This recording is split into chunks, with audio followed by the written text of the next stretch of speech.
अस्सलाम वालेकुम। मैं हूं मुन्नी परदेसी और आप लोग देख रहे हैं मेरा YouTube channel, Facebook page Munni परदेसी व्लॉग। स्टार्ट करते हैं आज की मज़ेदार वीडियो। और उससे पहले अगर अभी तक आपने चैनल को सब्सक्राइब नहीं किया, जाकर सब्सक्राइब करें, वीडियोस को लाइक करें और अपने दोस्तों के साथ शेयर करें। आज की वीडियो जो है कि वो दुबई के हवाले से है। इसमें जो है कि 3 क्वेश्चंस हैं लोगों के और मैं कोशिश करूंगा अपनी तरफ से जो कुछ मैंने फेस किया उसके मुताबिक जो है कि मैं आपको उसका आंसर करूंगा और अपना एक्सपीरियंस बताऊंगा। सबसे पहले जो टॉपिक है उसका सबसे पहला जो क्वेश्चन है वो ये है कि how can you go Dubai, मतलब आप दुबई कैसे जा सकते हैं। दुबई जनाब आपके पास ऑप्शन होता है। आपको जहाँ पे कुछ लोग वगैरह जो है कि वो विजिट वीज़ा के ऑफर कराते हैं। या तो ये है कि आपका कोई ब्लड रिलेशन यहाँ पे है ऑलरेडी, फिर तो विजिट वीज़ा आप लेके आपको प्रॉब्लम नहीं है, क्योंकि आपको आगे अकोमोडेशन की प्रॉब्लम नहीं होगी, रिहाइश की प्रॉब्लम नहीं होगी, जो सबसे बड़ी प्रॉब्लम है किसी भी फॉरेन कंट्री में, किसी भी फॉरनर के लिए, किसी भी गैर मुल्की के लिए। ठीक है, तो जो विजिट वीज़ा है वो जब आपको एजेंट लोग बोलते हैं विजिट वीज़ा के लिए, तो मेरे ख्याल में वो बेस्ट ऑप्शन नहीं है, क्योंकि वो लोग आपसे पैसे ले लेते हैं और आपको यही होता है वो लोग उधर जॉब करवा देंगे। और यकीन करें, अगर उन्होंने 100 बंदे को वीज़ा लेके दिया, कोई 2-3 होंगे वो रिलेशन बेस पे आगे निकल जाएंगे, उसके अलावा किसी भी बंदे को जॉब नहीं मिलती और वह ज़लीलो ख्वार होते हैं यहाँ पे आके। ठीक है, विजिट वीज़ा अगर आप जो है कि सिर्फ विजिट के लिए यहाँ पे आ रहे हैं, घूमने फिरने के लिए, आपके पास इतने वसाइल हैं कि आप यहाँ पर आकर घूम सकते हैं और मुख्तलिफ मकामात जो है कि वहाँ की सैर कर सकते हैं, फिर तो आप विजिट वीज़ा पे आएँ। वो जो है कि पहले 1 मंथ का भी होता था, लेकिन अभी ये है कि वो 2 मंथ का है। और शायद जब आप यहाँ पे आ जाते हैं फिर आप एक्सटेंशन अगर लेना चाहते हैं तो 1 मंथ की आपको और एक्सटेंशन मिल जाती है।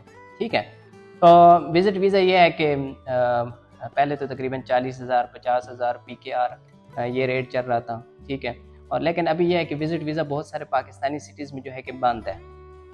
उसकी सबसे बड़ी वजह यही है कि लोग वहाँ से विजिट वीज़ा लेकर आ जाते हैं और यहाँ पर आके जनाब उनके पास काम नहीं होता और वो जनाब कोई भीख मांग रहा होता है, कोई क्या कर रहा होता है, तो जो है कि पुलिस फिर पकड़ पकड़ कर उनको वापस पाकिस्तान भेज रही होती है। और सबसे बड़ी रीज़न भी यही है ओवर स्टे होने की। लोग जो है कि विजिट वीज़ा पर आ जाते हैं, थोड़े से पैसे खर्च करके कुछ एजेंट को देते हैं, कुछ जो है कि वीज़ा पे लगाते हैं। ठीक है, उसके बाद जो है कि जब यहाँ पर आते हैं, ठीक है, तो जॉब नहीं है पास, खाने के लिए पैसे नहीं है और बाज़ औक़ात तो वो जब एक बंदे के पास खाने के लिए पैसे नहीं है तो वो अपना वीज़ा कैसे एक्सटेंड करवाएगा। ठीक है, तो वो पहले ही जो है कि अंदर से खाली हो चुका होता है और वो उसके पास कोई ऑप्शन ही नहीं है। तो सबसे बेस्ट जो वीज़ा है आपको यहाँ पर अगर दुबई में जॉब करनी है तो वो वर्क वीज़ा है, वो फ्रीलांस आप लें या किसी भी कंपनी की अगर आपको इनविटेशन जाती है। एक और बात आपको जो नेक्स्ट क्वेश्चन है इसका, how can you find job, मतलब आप यहाँ पर दुबई में किस तरह से जॉब जो है कि ढूंढ सकते हैं। तो मैं आपको बिल्कुल एक सीधी सी क्लियर सी बात करूँगा कि अगर आपके पास एजुकेशन है, मतलब आप एजुकेटेड हैं, जो है कि आपकी ग्रेजुएशन हुई हुई है, अच्छे मार्कशीट्स हैं आपके पास, तो हो सकता है 100 में से जो है कि 2% चांस है कि आपको जो है कि अच्छी जॉब कोई भी मिल सकती है। आप खुद इंटरव्यू देते हैं या इस बेस पे, और 98% जॉब आप जितने मर्जी क्वालिफाइड हों आपको रिलेशन बेस से ही मिलती है। मतलब यह है कि आपका कोई ना कोई जानने वाला होगा या फिर कुछ कंपनीज जो है कि वो आपको जॉब दे देती हैं, लेकिन वो भी जो सीधी सी बात वो ये है कि रिलेशन बेस पे जाकर आपकी जॉब होती है या आपकी एक्सपीरियंस बेस पे जो है कि जॉब होती है। ठीक है, दुबई में जॉब बहुत बड़ा प्रॉब्लम है आपके लिए अगर आपका यहाँ पर कोई जानने वाला नहीं है। ठीक है, उसके बाद अगर आपकी जॉब हो गई है फिर तो ऑफकोर्स आपके पास पैसे हैं, आपकी सैलरी मिल रही है। ठीक है, किसी अच्छी कंपनी में आपकी जॉब हो रही है, सैलरीज बहुत अच्छी हैं, आप बहुत पैसे कमा सकते हैं। ठीक है, और आपको अकोमोडेशन भी मिल जाती है। अगर खुदा ना खास्ता आपके पास जॉब नहीं है या जॉब है और अकोमोडेशन नहीं है तो बहुत बड़ा मसला है। अगर आपके पास जॉब नहीं है फिर तो बहुत मसाइल हैं, क्योंकि घर से परदेश में आप सिर्फ इसलिए आए हैं कि आप अपने घर वालों को जो है कि सपोर्ट कर सकें। ठीक है, वो आप पे पैसे लगाते हैं, कोई किधर से लोन पकड़ता है, कोई कहाँ से लोन पकड़ता है, कोई भाई से लिए, कोई चाचू से लिए, कोई मामू से लिए, कोई फुफ्फू से लिए। ठीक है, 2-2 महीना करके बंदा ले तो लेता है, लेकिन जब इधर आ जाता है उसके पास जनाब पैसे पास होते नहीं हैं और जनाब ने जो है कि यहाँ पे जॉब भी नहीं कर रहे, तो बहुत बड़ा ये जो है कि इशू है। और आप ऐसे समझें कि आधे मर जाते हैं यहाँ पे आके। और बहुत सारे लोगों को मैंने वापस जाते हुए भी देखा है पाकिस्तान में। यहाँ पे वो भूख भूख भूख भूख से मर रहे होते हैं ऐसे समझे, ठीक है। तो इस वजह से जो है कि वो लोग पाकिस्तान वापस चले जाते हैं और पैसे अपने ज़ाया कर देते हैं, और इसकी रीज़न यही है कि वो विजिट वीज़े पे आए होते हैं। एक बात है कि अगर आप वर्क वीज़े पे आए हैं, ठीक है, आप यहाँ पर आकर लाइसेंस ले लेते हैं, उसके बाद जो है कि आप डिलीवरी वाली जॉब भी कर सकते हैं, ठीक है।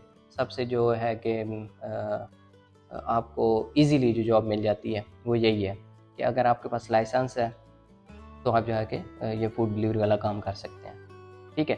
अगर आपके पास लाइसेंस नहीं है तो ऐसे समझें आपने आपके पास बस यहाँ पर रहने के लिए जो है कि पेपर हैं, लेकिन यहाँ पर सर्वाइव करने के लिए नहीं है।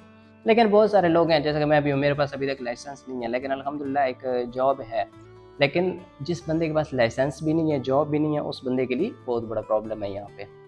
तो मैं आपको यही कहूँगा, अगर आप दुबई आ रहे हैं, ठीक है, आपके पास वर्क वीज़ा होना ज़रूरी है, ठीक है। वर्क वीज़ा आपको 2 साल का मिलता है, ठीक है। यहाँ पर आकर आपकी एक्सटेंशन हो जाती है ई वीज़े से। जब आप पाकिस्तान से या किसी भी कंट्री से जब यहाँ पर आते हैं तो आपकी एक्सटेंशन हो जाती है, आपको आईडी मिल जाती है 2 ईयर्स के लिए, और उन 2 साल में जो है कि आप इजीली कोई ना कोई जॉब ढूंढ सकते हैं, कहीं ना कहीं जुगाड़ हो जाता है, ठीक है। और फिर अगर जो है कि आप एजुकेटेड हैं, आपके पास एक अच्छी डिग्री है, बहुत अच्छे आप ग्रेजुएटेड हैं, तो आपको जो है कि बहुत अच्छी अच्छी कंपनियों में जब आप अपनी रिज्यूम CV वगैरह भेजते हैं तो आपको एक अच्छी जॉब भी मिल जाती है, ठीक है। और यहाँ दुबई में या किसी भी फॉरेन कंट्री में अगर आपको थर्ड कंट्री की लैंग्वेज आती है, ठीक है, सिमिलर ना हो, जिस तरह अब हिंदी उर्दू है ये सिमिलर है, ठीक है।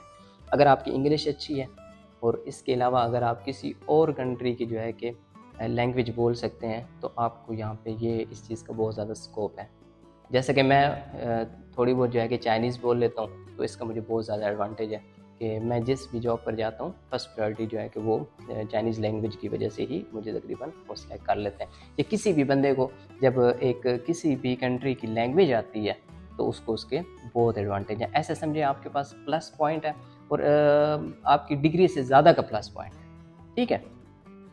उसके बाद जनाब, how do you do for living in Dubai, मतलब आप दुबई में रहने के लिए क्या करते हैं। तो अगर तो जो है कि आपके पास एक अच्छी जॉब है तो आप एक अच्छा अपार्टमेंट ले सकते हैं, ठीक है। तकरीबन 2000 से लेकर 3000 दिरहम तक आपको मंथली बेसिस पे अपार्टमेंट मिल जाता है। वो आप पे डिपेंड करता है आप किस तरह का जो है कि अपार्टमेंट लेना चाहते हैं, ठीक है। अगर आप फैमिली के साथ रहना चाहते हैं वो भी ऑप्शन है, अगर आप सिंगल रहना चाहते हैं वो भी ऑप्शन है। लेकिन उसके अलावा लोग पार्टीशन लेते हैं, वो आपको जनाब कहीं पे 10 दिरहम पर डे मिलती है, मतलब 10 दिरहम की, और 10 तकरीबन अगर आप अकोमोडेशन लेते हैं तो वो तकरीबन आपको 750 की मिलती है, ठीक है, पर डे। हाँ, लेकिन वो किसी भी काम की नहीं होती, बस ऐसे समझें एक बेड लगा और आप ऊपर जाके सो गए और फिर पूरी रात आप जलील हुए हैं, कोई इधर से आके कटबल काट रहे हैं, कोई इधर से आके काट रहे हैं, और अल्लाह ही जानता है, अल्लाह पाक जो है ना बचाए ऐसी पार्टीशन से। उसके अलावा आपको पार्टीशन मिल जाती है तकरीबन 20 दिरहम की, वो भी इसी तरह ही होती है, फिर 30 दिरहम की, फिर 50, डिपेंड करता है आप कितनी अच्छी जगह ले रहे हैं। और होटल में तो आप नामुमकिन है रहना, क्योंकि अगर आप 5000 सैलरी ले रहे हैं तो मेरे ख्याल में तो 150 दिरहम से कम में जो है कि आपको यहाँ पे होटल का रूम नहीं मिलता, ठीक है। और अगर आपने कोई अच्छा होटल देख लिया तो मेरे ख्याल में 3000 दिरहम पर मंथ, इससे शायद ही ज़्यादा हो लेकिन कम नहीं है, मिनिमम जो मैं आपको बता रहा हूँ, ठीक है। तो यहाँ पे बहुत ही ज़्यादा जो है कि आपके एक्सपेंसेस हैं अगर आपके पास रिहाइश नहीं है और आपके पास अगर जॉब नहीं है, ठीक है। उसके बाद अगर आपके पास जो है कि सबसे जो कीमती बात है वो यही है कि आपके पास जॉब होनी चाहिए। जब आपके पास जॉब है तो आराम सुकून से जो है कि आपको अकोमोडेशन भी मिल जाती है, एक अच्छा अपार्टमेंट भी मिल जाता है। एक और बात, अगर आपको किसी अच्छी कंपनी में जॉब मिलती है तो आपको कंपनी जो है कि अकोमोडेशन भी प्रोवाइड करती है। तो अच्छी जॉब है, ऑफ कोर्स जो है कि अच्छी अकोमोडेशन भी है। इसके अलावा जनाब आप अपनी ट्रांसपोर्ट भी यहाँ पे रख सकते हैं अगर आपके पास लाइसेंस है। गाड़ियाँ इंतहाई सस्ती हैं, कोई एक्स्ट्रा टैक्स वगैरह देने की ज़रूरत नहीं है। जो पाकिस्तान में आपको जो है कि करोड़ रुपए की गाड़ी मिलती है, इधर से जो है कि दुबई में वो आपको 30-40 हज़ार दिरहम में, शायद मैंने ये भी ज़्यादा बोल दी है, इतने में गाड़ी मिल जाती है आपको, ठीक है। और बहुत अच्छे अच्छे ब्रांड की गाड़ियाँ मिल जाती हैं आपको इतने पैसों में।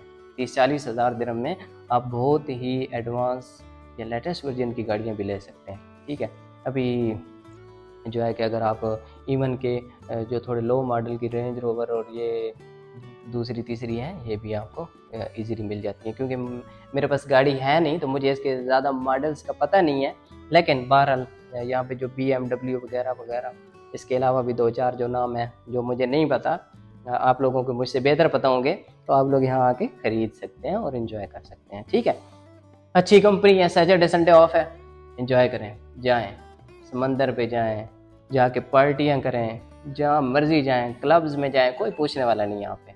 ठीक है, और ऑफ कोर्स यहाँ पे बहुत अच्छे अच्छे मकामात भी हैं।